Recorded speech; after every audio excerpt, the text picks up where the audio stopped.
अगले दिन सुहानी रेडी होकर कॉलेज चली गई थी तो वहीं कियान भी अपने ऑफिस चला गया था। उधर मिरर के सामने खड़ी रिया ने फ़ोन को एक नज़र देखते हुए कहा, सो फाइनली वह दिन आ ही गया जब हम एक होंगे।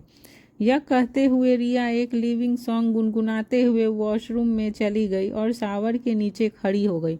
वहीं कॉलेज में सारी क्लासेस अटेंड करने के बाद सुहानी, अंशिका और पायल तीनों गार्डन में बैठे डिस्कशन कर रहे थे। तभी सामने से एक लड़का टूटी फूटी हालत में चलते हुए उसकी ओर आ रहा था। पायल ने लड़के को देखकर उसका मजाक बनाते हुए कहा, यह चल रहा है या डांस कर रहा है। उसकी बात सुनकर सुहानी और अंशिका भी लड़के को देखते हुए हंसने लगी। जब वह लड़का उसके साथ और नज़दीक आया तो अंशिका ने उसे ध्यान से देखते हुए कहा, क्या यह अतुल है? उसकी बात पर पायल और सुहानी दोनों ने ही उनसे ध्यान से देखते हुए कहा, हाँ यह तो अतुल ही है, पर इसकी ऐसी हालत किसने? फिर तीनों ही जल्दी से उठकर अतुल के पास चली गई। उन तीनों ने उसके पास जाकर पूछा कि उसके साथ यह सब किसने किया। तभी अतुल ने सुहानी को घूर कर देखते हुए कहा, यह इसके बेरहम पति की मेहरबानी है कि आज मैं इस हालत में हूँ। यह सुनकर सुहानी ने चौंकते हुए कहा, क्या? अतुल ने थोड़ा गुस्सा करते हुए कहा, हाँ, और आज से तू मुझसे दूर ही रहेगी। अभी तो सिर्फ हाथ पैर टूटे हैं, तेरे साथ रहा तो किसी दिन गटर में मेरी लाश मिलेगी। यह कहते हुए अतुल ने अपनी आप बीती तीनों को सुनाई कि कैसे कियान के आदमियों ने उसकी यह हालत कर दी। अतुल की कहानी सुनकर सुहानी ने दांत पीसते हुए कहा, यह मिस्टर राक्षस किसी के भी साथ ऐसे कैसे कर सकते हैं? तो वही पायल ने खुश होते हुए कहा, यार कियान सर कितने लिविंग और केयरिंग हस्बैंड है और साथ ही क्यूट भी। फिर अंशिका ने कहा, कियान सर तो एक्स्ट्रा ऑर्डिनरी पॉजिटिव है यार। अंशिका और पायल की बात पर अतुल ने उन्हें घूर कर देखते हुए कहा, जरा एक नज़र मुझे देखो, मुझे देखकर कहाँ से तुम्हें ये वह क्यूट लगता है?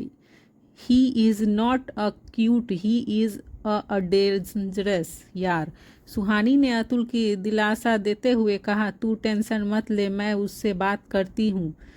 तभी अंशिका ने सुहानी के कान में धीरे से कहा, क्या तूने उन्हें अतुल के बारे में नहीं बताया? सुहानी ने न में सिर हिला दिया।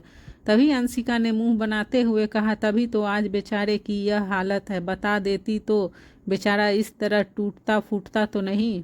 अंशिका की बात पर सुहानी तिरछी नज़रों से उसे देखकर और सबको बाय बोल कर चली गई। कार में बैठते ही सुहानी ने शिवा से कहा, विला नहीं, उनके ऑफिस चलो।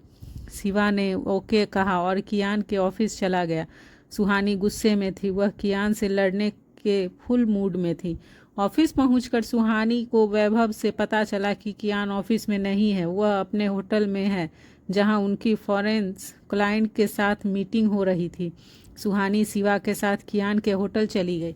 दूसरी तरफ कियान अपने 7 स्टार होटल के वीआईपी रूम में बैठा अपने फॉरेन क्लाइंट के साथ मीटिंग कर रहा था। उसकी मीटिंग करीब 2 घंटे तक चली। मीटिंग ओवर होने के बाद सभी ने एक साथ डिनर किया। राहुल भी कियान के साथ ही पूरे टाइम मीटिंग में था। वह कियान से आज स्वाति के बारे में बात करने वाला था, पर आज की मीटिंग ने राहुल के प्लान पर पानी फेर दिया था। सबके सामने डिनर कर रहे राहुल की नज़र जब क्लॉक पर गई तो उसने टाइम देखते हुए खुद से कहा, वह तीखी मिर्ची तो गुस्से में और भी ज़्यादा लाल हो गई होगी। तभी रूम का डोर ओपन हुआ और एक वेटर शैंपिंग की बोतल के साथ रूम में एंटर हुआ। खाने के बाद सभी शैंपिंग पी रहे थे। कियान को पार्टिसिपेट न करता देखकर एक शख्स ने उसे शैंपिंग का ग्लास ऑफर किया। कियान ने उनसे मना कर दिया। तभी एक और वेटर अंदर आया। उनके हाथ में एक ट्रे थी जिसे रेड वाइन से भरा एक ग्लास था। वेटर ने वाइन का ग्लास कियान के आगे रख दिया। कियान ड्रिंक में सिर्फ रेड वाइन ही पीता था क्योंकि वह हेल्थ के लिए अदर ड्रिंक के अकॉर्डिंग हेल्थी थी। फॉरेन क्लाइंट के जाने के बाद राहुल कियान से बात करने के लिए उसकी ओर टर्न हुआ तो वह कियान को देखकर चौंक गया। कियान ने अपना सिर पकड़ा हुआ था। उसे देखकर ऐसा लग रहा था जैसे उसे सिर में तेज दर्द हो रहा था। राहुल ने जल्दी से कियान के पास आते हुए उससे पूछा, सर क्या आप ठीक हैं? कियान ने अपने सिर को पकड़े हुए ही कहा, मुझे हेवी फील हो रहा है। राहुल ने कियान को देखते हुए कहा, sir you need to take some rest. आप सुबह से back to back meeting attend कर रहे हैं, शायद इसीलिए ऐसा हो रहा है। कियान ने धीरे से सिर हिलाया और अपने रूम में चला गया। रूम में एंटर होते ही उसे अपना सिर पहले से भी ज़्यादा हैवी भी फील होने लगा और वह अपना सिर पकड़े हुए बेड पर गिर गया और उसकी आंखें बंद हो गई। कियान के बेहोश होने के अगले ही पल रिया रूम का डोर ओपन करके अंदर आई। कियान को अनकॉन्शियस देखकर उसके होठों पर एक शैतानी मुस्कान आ गई थी। कियान को देखते हुए रिया ने कहा, you know baby how much I love you, और फिर भी तुमने मुझे खुद से दूर कर दिया, तो देखो अब मैं खुद ही तुम्हारे पास आ गई। रिया कास्टिंग स्माइल करते हुए कियान के बराबर में ही लेट गई। रिया करवट लेकर एक हाथ से अपने सिर को सहला देती हुई कियान को देखने लगी। वहीं उधर सुहानी आज कियान से लड़ने के मूड में थी। शिवा के साथ वह होटल पहुंच गई थी। सुहानी गुस्से में तेज कदमों से अंदर आई, तभी उसे रेस्टिंग एरिया में ही राहुल फ़ोन पर बात करता हुआ दिखा। राहुल कॉल पर स्वाति से बात कर रहा था और उसे मनाने की कोशिश कर रहा था कि तभी उसकी नज़रें सुहानी पर गई। वह राहुल को ही घूर कर देख रही थी। सुहानी को गुस्से में देखकर राहुल ने जल्दी से कॉल कट कर दिया और सुहानी के साथ चला गया। एलिवेटर से निकलकर सुहानी और राहुल कॉरिडोर में चले गए थे। सुहानी ने खुद को नॉर्मल करते हुए कहा, क्या आप स्वाति से बात कर रहे थे? राहुल ने झिझकते हुए कहा, हाँ। फिर सुहानी ने कहा, सॉरी मैंने आप दोनों को डिस्टर्ब कर दिया। राहुल ने जल्दी से कहा, आप सॉरी मत बोलिए। वे दोनों बातें करते हुए कियान के रूम के बहुत पास पहुंच गए। सुहानी ने रूम को देखकर कहा, आप जाइए अपना काम कीजिए, मैं उनसे मिलूंगी, और हाँ स्वाति को मेरी तरफ से सॉरी कह देना। राहुल ने हाँ में सिर हिलाया और चला गया। सुहानी ने गुस्से में डोर को बिना नॉक किए ही झटके से खोल दिया। सामने का नज़ारा देखकर सुहानी शॉक्ड हो गई। कियान अभी भी बेहोश था। वो रिया कियान की चेस्ट पर सिर रखे लेटी हुई थी। अचानक डोर ओपन होने से रिया उठकर खड़ी हो गई और सुहानी को देखकर उसे घूरने लगी, तो वहीं सुहानी रिया को खा जाने वाली नज़रों से देख रही थी। सुहानी ने अंदर आते ही रिया को गाल पर एक जोरदार थप्पड़ लगाते हुए कहा, बहुत बेशर्म हो तुम। उस दिन वार्निंग देने के बाद भी तुमने ऐसा हरकत की।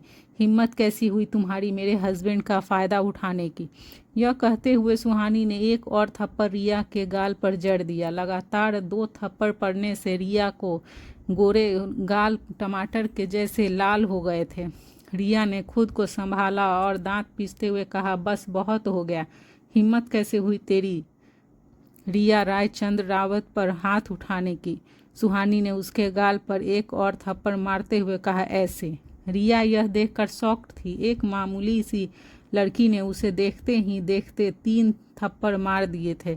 उसे अपने गालों पर पड़े थप्पड़ों का हिसाब लेने के लिए सुहानी को थप्पड़ मारने के लिए तेजी से अपना हाथ बढ़ाया।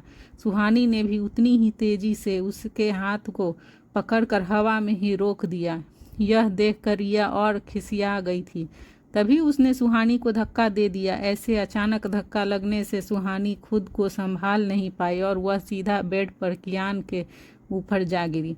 सुहानी कियान को अनकॉन्शियस देखकर उसे उठाने की कोशिश करने लगी। सुहानी अभी कियान को जगाने की कोशिश कर ही रही थी कि तभी रिया ने उस पर अपनी गन पॉइंट कर दी और गुस्से में बोली, स्टे अवे फ्रॉम हिम।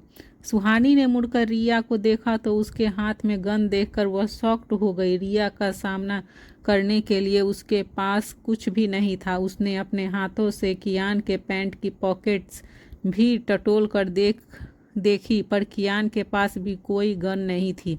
तभी रिया ने सुहानी को घूरते हुए कहा, गेट अप। सुहानी रिया की बात मानकर खड़ी हो गई। रिया सुहानी को अपना सबसे बड़ा दुश्मन समझती थी और वह इस मौके को अपने हाथ से नहीं जाने देना चाहती थी। उसे अपने और कियान के बीच सुहानी दीवार जैसी लग रही थी और रिया आज अपने और कियान के बीच खड़ी हर दीवार को गिरा देना चाहती थी। उसने बिना कुछ सोचे समझे सुहानी पर गोली चला दी। इससे पहले कि रिया के गन से निकली बुलेट सुहानी को लगती, कियान ने सुहानी का हाथ पकड़कर उसे अपनी ओर खींच लिया और वे दोनों एक साथ फ्लोर पर गिर गए। दरअसल सुहानी जब कियान को होश में लाने की कोशिश कर रही थी तभी कियान थोड़ा थोड़ा होश में आ रहा था और होश में आते ही उसने अपनी आंखें खोली और उसने अपनी धुंधली आंखों से देखा कि रिया सुहानी पर गन पॉइंट किए खड़ी थी। तभी उसने जल्दी से सुहानी का हाथ पकड़कर उसे अपनी ओर खींच लिया। वहीं उधर राहुल एलिवेटर के पास खड़े होकर कियान के ऊपर आने का वेट कर रहा था कि तभी उसके कान में गोली चलने की आवाज़ गई। गोली की आवाज़ सुनकर राहुल जल्दी से भागते हुए कियान के रूम में आया। राहुल ने रिया के हाथ में गन देखकर अपनी गन निकालकर उसके ऊपर पॉइंट कर दी। तो वहीं सुहानी कियान के साथ अभी भी नीचे गिरी हुई थी। कियान एक बार फिर गिरते हुए अनकॉन्शियस हो गया था। सुहानी उठकर खड़ी हुई और उसने राहुल की मदद से कियान को सहारा देते हुए बेड पर लेटा दिया। राहुल की गन अभी भी रिया के ऊपर ही थी। रिया ने भी सुहानी को छोड़कर राहुल पर निशाना लगा दिया था। सुहानी ने रिया के करीब जाते हुए कहा, राहुल जी, ये यहाँ से आज बचकर नहीं जानी चाहिए। रिया कभी अपनी गन का रुख राहुल की तरफ कर रही थी तो कभी सुहानी की तरफ कर रही थी। सुहानी की बात सुनकर रिया को अपनी स्ट्रेंथ कम होती नजर आ रही थी। तभी सुहानी ने मौका पाते ही मेज पर रखे एक शोपीस को उठाकर रिया के हाथ पर फेंक दिया। रिया के हाथ में पकड़ी हुई गन छूटकर नीचे गिरी और तभी राहुल ने रिया के दोनों हाथ पीछे करके उसके हाथों को कसकर पकड़ लिया और रिया को वहां से ले जाने लगा। रिया ने चीखते हुए कहा, तुम्हें क्या लगता है कि तुम जीत गई? मुझसे नहीं, मैं मिसेज ओबरॉय, तुम मुझसे कभी नहीं जीत सकती। यह कहते हुए रिया, उसके चेहरे पर घमंड था। तभी उसने डेविल स्माइल करते हुए कहा, मैंने कियान को एक ड्रग्स दिया है जिसका असर बस शुरू होने ही वाला है। रिया की बात सुनकर सुहानी और राहुल दोनों ही हैरान हो गए। दोनों के चेहरे का रंग उड़ गया।